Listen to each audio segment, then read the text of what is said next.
আল্লাহ রাব্বুল আলামিন সূরা বুরুজে একটি ঘটনা জানিয়েছেন। ছোট একজন বালক, সেই বালক রবকে চিনিছিল, একজন পাদ্রী দরবেশ রবকে চিনিয়ে দিয়েছিল। তো বন্ধুগণ, হযরত পয়গম্বর ঈসা আলাইহিস সালাতু ওয়াস সালামের আল্লাহ রাব্বুল আলামিন আসমানে তুলে নেওয়ার পরে রাসূলুল্লাহর আগমনের আগে একজন বাদশা সিলিয়া, মানে একজন রাজা, স্বৈরাচারী শাসক, সেই শাসকের কাছে একজন জাদুকর ছিল।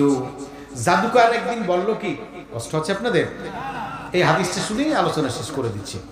ওই জাদুকর একদিন বলল যে দেখো, আমি তো বয়োজ্যেষ্ঠ হয়েছি, আমার আর এখন ওই ভেলকিবাজিতে কাজ হয় না, মাথার ব্রেনও অতটা কাজ করে না, অনেকটা এখন ইনএক্টিভ হয়ে গেছে। তো যাও আছে মোটামুটি এই থাকতে একজন চৌকস, মেধাবী, চালাক, চতুর একজন বালক দেখে নিয়ে আসো, আমার এই জাদু ভেলকি যা আছে সব আমি তাকে শিখিয়ে দেব।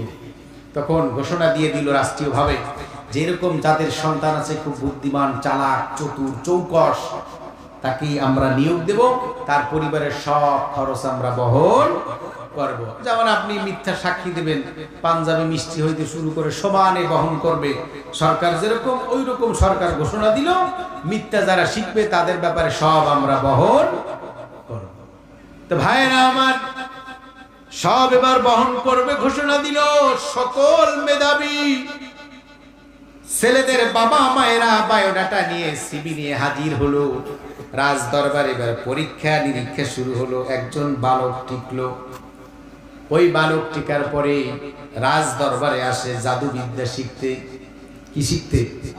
কি শিখতে? এখন তো আর আমরা জাদুবিদ্যা শিখি না। আমরা মুসলমানরা কি শিখি? আমাগো মুসলমান গো মসজিদের একজন ইমাম সাহেব আছে, কোরআন শিখায়। আবার একজন রবীন্দ্রসঙ্গীত চর্চা করানোর টিচার আর একজন আছে, ফোক শিখানোর আবার আছে, চারুকলায় কিছু আঁকা আঁকি আটটাক শিখতে হয়, সে চারুকলার আবার টিচারও একজন, কবিতা আবৃত্তি ওটাও কিন্তু বাদ পড়ে নেই। বুঝতে পেরেছেন? কিন্তু কোরআনটা যেভাবে শেখার ওইভাবে শিখতে পারে নাই। কোরআনের শিক্ষকের টিচার হলো 1,00,000 টাকার 99,500 টাকা কম মাত্র। কত হয়?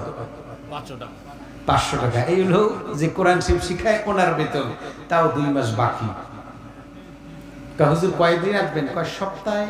কয়দিন? 5 দিন। কয় না, আপনি যদি 8 দিন পারেন, শুক্রবার 2 বার করলেন, বাচ্চাটা 2 মাস পড়াবেন, ও আবার জানুয়ারিতে ভর্তি হবে, তো একটু 2 মাসে হাফেজ বানাই দিবেন।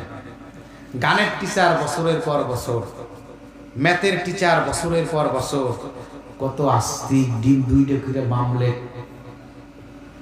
কিন্তু কোরআনের টিচারে মর্যাদা নাই।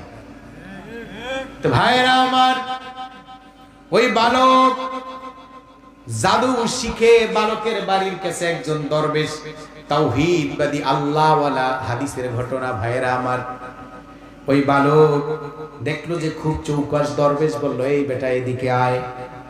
বালকটিকে ডেকে নিয়ে বলল, তুমি তো জাদু শিখো ভালো, আমিও একটা জানি, শিখবা নাকি? তো ও তো চালাক, ও ভাবলো দেখি কোনটার টেস্ট আছে, মজা আছে। আমাদের দেশে কিছু চালাক লোক আছে, আঙ্গুর কত, বাদাম কি ঠান্ডা কেন মুখে? তুমি আবার ছোলা বুটো বিক্রি করা শুরু করছো, আগে দিয়ে বাদাম বেচতা। এই ঝালমুড়ি কিরকম দেখি, 2টা গুমনি দাও। কিন্তু আল্লাহর বান্দা মনের ভুলেও খুরমা খেজুর আমাকে বাজারে উঠে নাকি? মাশাআল্লাহ, এগুলো সেই আজওয়া খেজুর আনো না কেন? সে বাজারে মোটামুটি আইটেম যা আছে সব তার টেস্ট নেওয়া। এরকম আল্লাহ আল্লাহ মুত্তাকি দিনদার আমাদের ওই মোরলগঞ্জ বাগেরহাট আছে, আপনাদের এদিকে না থাকলে। তো ভাইরা আমার, ওই যে বালক, ও চালাক মানুষ, টেস্ট নিল, মজা নিল, যে দেখি দরবেশ বেটা কি শিখায়। দরবেশের কাছে আসলো। দরবেশ বলল, জানো আমাদের একজন স্রষ্টা আছে। কে? ইকরা বিসমি রাব্বিকাল্লাযী খালাক, যিনি আমাদের সৃষ্টি করেছেন, এক আল্লাহ, এক প্রভু। তাই নাকি? হ্যাঁ। তুমি এক আল্লাহর উপর ঈমান আনো। ঈমান আনলে হবে কি? ওই যে বিসমি, ওই রবের নাম নিয়া তুমি যা করবা তাই সাকসেস হবে। সুবহানাল্লাহ। বাড়িতে গিয়ে বালিশের উপর মাথা দিয়া এরপরে বলবেন। ভাইয়েরা আমার, শিশু বলল, বালক বলল, ঠিক আছে দেখা যাক। তাওহীদের শিক্ষা তিনি শিক্ষা গ্রহণ করলেন, আবার ওইদিকে জাদু শিক্ষা গ্রহণ করলো। কিছুদিন পর আকস্মিকভাবে দেখলো বাড়ির সামনে হিংস্র ক্ষিপ্ত একটি প্রাণী দাঁড়িয়ে আছে। লোকালয়ের লোকেরা ভীত সন্ত্রস্ত হয়ে হন্য হয়ে দিক বিদিক ছোটাছুটি শুরু করে দিল, আপন জান বাঁচানোর জন্য কে কোথায় যাবে। ওই বালক দেখলো এই তো একটি সময় এসেছে, কে হক ওই বেটা জাদুকর বাটপার, ওইটা ঠিক নাকি দরবেশ ঠিক। হাতের মধ্যে একটি পাথর নিয়ে বিসমিল্লাহির রহমানির রহিম বলেই মারলো। মারার সাথে সাথে গিয়ে কপালে লেগে হিংস্র প্রাণীটা জাগায় শাহাদাত বরণ করলো, শেষ। এর আগে মারলো ওই যে জাদুকরের জাদুবিদ্যা আছে না, সুমন্তর সু, সেই সুমন্তর সু দিয়া মারছে, কিন্তু কোনো কাজ হয় নাই। কয়েকবার দরবেশেরটা মারলো দরবেশেরটা, কিন্তু কাজ হয়ে গেল। কিছুদিন পর আবার আর একটা হিংস্র প্রাণী আসলো, ওই একই ঘটনা ঘটলো। এদিকে রাজ দরবারের একজন উজিরে আলা বা একজন পণ্ডিত মনে করেন, বা একজন সচিব বা উচ্চ পদস্থ রাজার কাছের একজন মানুষ, দীর্ঘদিন যাবৎ পুরানো রোগে তিনি ভুগছেন, পায়ে পা মোটে ভালো হচ্ছে। ওই শিশু এদিকে তো কাম একটা ঘটাইছে, তার এখন কনফিডেন্স খুব বেশি। সে বলল, হুজুর আমি আপনার এই পাটা ভালো করে দিতে পারি। ব্যাপারটা বলিস কি? বলে, হ্যাঁ পারবো। আপনারা কি আছেন আমার সাথে?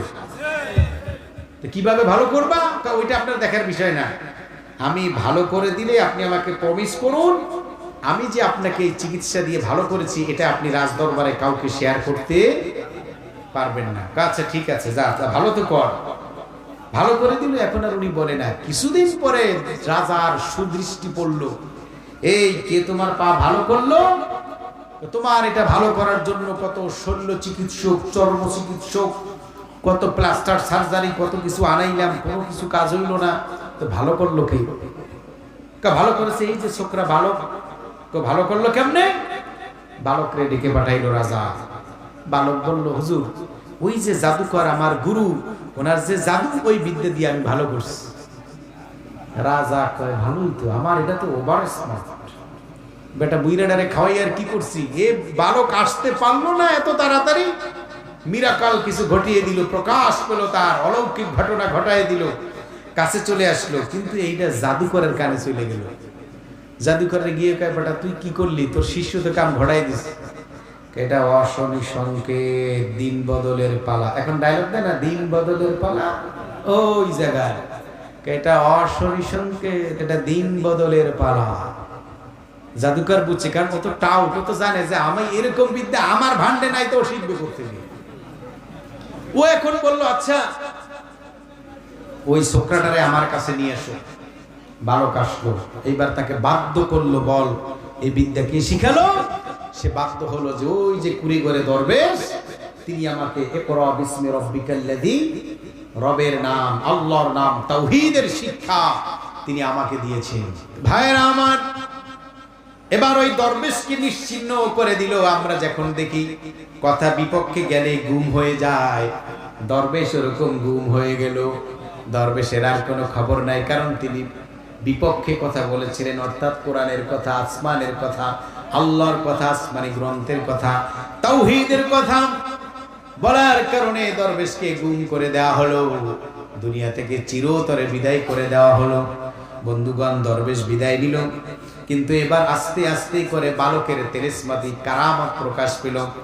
রাজা এবার বলল, তুই তো আমার পথের কাঠা, তোকে আর রাখা যাবে না।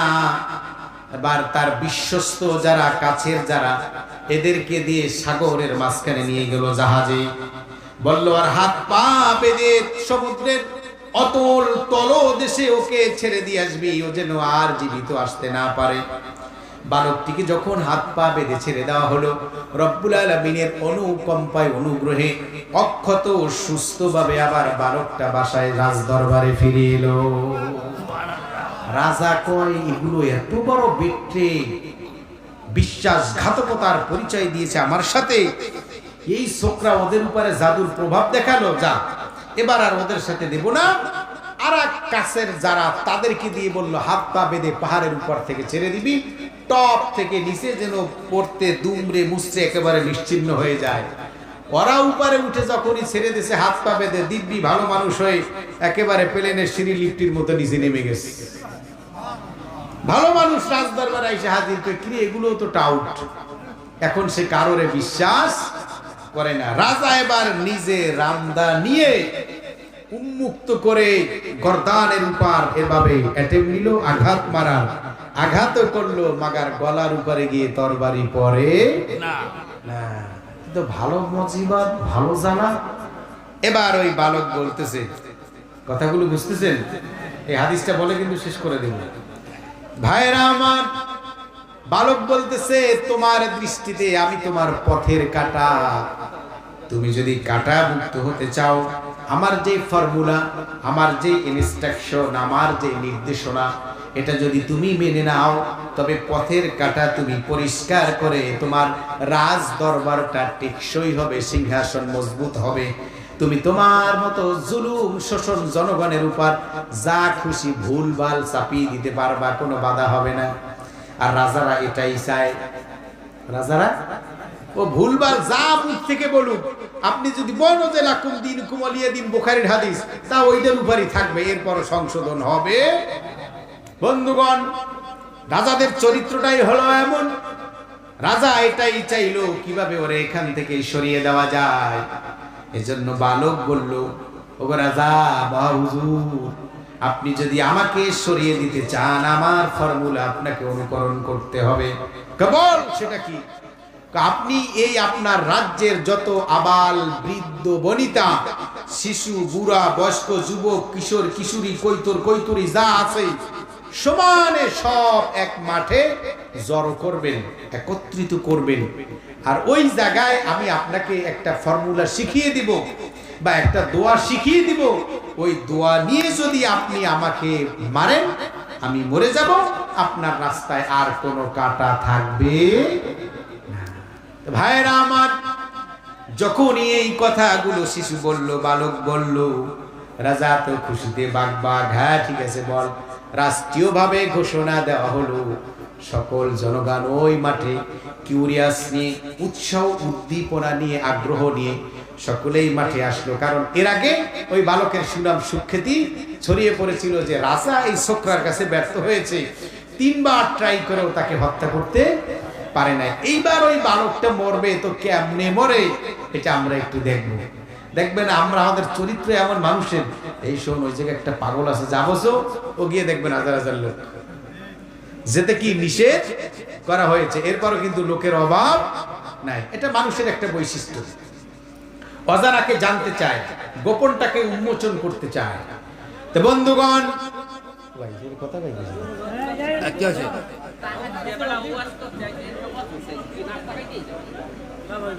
ওখানে কি মহিলা না পুরুষ? নাস্তা হলো দেয় টাকা। বন্ধুগণ, যে কথাগুলো বলছিলাম, ওই বালক এবার বলল, আমাকে হত্যা করতে পারবে। সব লোক জড়ো করা হলো। বালক এবার একটা স্টেজ বানাতে বলল রাজাকে, যেন সব জনগণ দেখে। স্টেজ বানানো হলো, বালক উপরে উঠলো, রাজা উপরে উঠলো।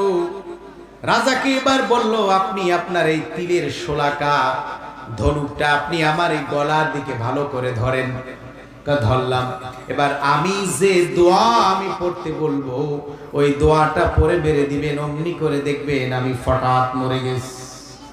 এবার ওই বালক শিখিয়ে দিল, বলো বিসমি রব্বিহি তাআলা, যে আল্লাহ রবের নাম নিয়ে, আল্লাহর নাম নিয়ে আমি শুরু করছি।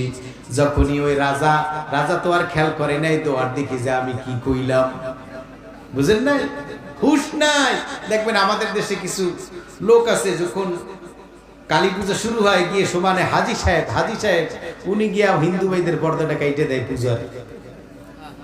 আবার যখন ঈদগাহে মুসল্লিরা ঈদের নামাজ পড়তে যায়, ওখানে গিয়েও দীর্ঘ 1 মাস সিয়াম সাধনা করেছেন, কোরআনের পথে চলবেন, ওখানে গিয়ে আবার ফিতা কাটার সময় কয় অমুকের ভগবানের অমুকের এই আদর্শ লালন করবেন। হুশ থাকে না কোন জায়গায় কি বলা লাগে। ও রাজারও ও জায়গায় আর হুশ নাই। আরে আমি পথের কাঠা আমি শেষ করে দিচ্ছি, এখন তো সামনে খেলা, খেলা হবে। ভাইরা আমার, কেমন খেলা হচ্ছে দেখুন। যখনই রবের নাম নিয়ে ধনুকটা সোজা করে মেরে দিল, অমনি করে বালক মরে গেল। ওই লক্ষ লক্ষ জনতা ওরা শুনে ফেললো যে রবের নাম নিয়েছে। কার নাম? ইকরা বিসমি রাব্বিকাল্লাযী খালাক। রবের নাম নিয়ে পড়ো, যে রব তোমাকে সৃষ্টি করেছে। যখনই ওই রবের নাম নিয়ে তীর মারলো, ওই আবাল বৃদ্ধ বনিতা, সকল বালক বালিকা, কিশোর কিশোরী, যুবক যুবতী, পৌর পৌরী, সবাই এবার ওই স্লোগান দিল যে রবের নাম নিয়ে মারা হলো, ওই রবের উপর আমরা ঈমান আনায়ন করলাম। রাজা এবার দেখলো বিষয়টা তো বুমেরাং। আরবি একটা কবিতার চরণ আছে, মান হাফারা বিইরান লিআখিহি ফাওয়াকা ফিহি। আমরা গানের মধ্যে বলি, পরের জন্য খসলে কুয়া, সেই কুয়ায় সে নিজেই পরে, সে দোষ দিবা কারে তুমি, সে দোষ দিবা কারে। দোষ দেওয়ার কেউ থাকে? ও নিজেই নিজের কুয়ায় পড়ে গেল। লক্ষ লক্ষ লোকেরা ঈমান আনায়ন করলো। আনায়ন করার পর মা দুধপুষ্য সন্তান নিয়ে যাচ্ছে। রাজা ঘোষণা দিল, যারা এই শিশুর রবের উপর যারা ঈমান আনায়ন করবে, আমি তাদেরকে অগ্নিদগ্ধ করব, তাদেরকে বারবিকিউ বানাবো, আগুনের মধ্যে তাদেরকে কাবাব বানাবো, জীবন্ত পোড়াবো। লোকেরা মানলো না, কারণ ওই যে আকীদা, চেতনা, বিশ্বাস যে ঢুকে গিয়েছে, ওই রবের উপর ঈমান আনায়ন করেছে, ওই রবকে আর ভুলতে পারে নাই। দুগ্ধপুষ্য সন্তান, দুধের বাচ্চা নিয়ে যখন মা যাচ্ছিলেন, যাবার সময় মা দেখেন ওই যে সামনে আগুন। চিন্তা করতেছেন, মা একটু থেমে গেলেন, ভাবিত হলেন, আরে আমার দুধের বাচ্চা অত দুধ পান করে, আমি কি এখন এই আগুনের মধ্যে ঝাঁপ দেব? ভাবলেন যে না, ঝাঁপ দেব না, আমি ওই বালকের রবকে অমান্য করব, রাজারে মেনে নেব। তখনই ওই দুধের বাচ্চার সন্তান বলল, ওগো মা, ওটা আগুনের গুহা নয়, ওটা হলো আল্লাহর জান্নাত, ওটা হলো আল্লাহর। ইকরা বিসমি রাব্বিকাল্লাযী খালাক। কার নামে পড়বেন? আল্লাহর নামে পড়বেন। আমাদের স্রষ্টাকে। কার মাধ্যমে এসেছি? আদম হাওয়া। কার মাধ্যমে? আমরা বান্দরের বাচ্চা না, আমরা বানরের গোষ্ঠী না, হনুমানের গোষ্ঠী না, আমরা আল্লাহ রাব্বুল আলামিনের মাখলুক, আদম থেকে এসেছি। এটাই কোরআন পরিচয় করে দিয়েছে। যেই কোরআন দিয়ে হজ করেন, সেই কোরআন দিয়ে আপনাকে মানতে হবে আপনার আদি পিতা আদম, আপনি বান্দরের বাচ্চা না।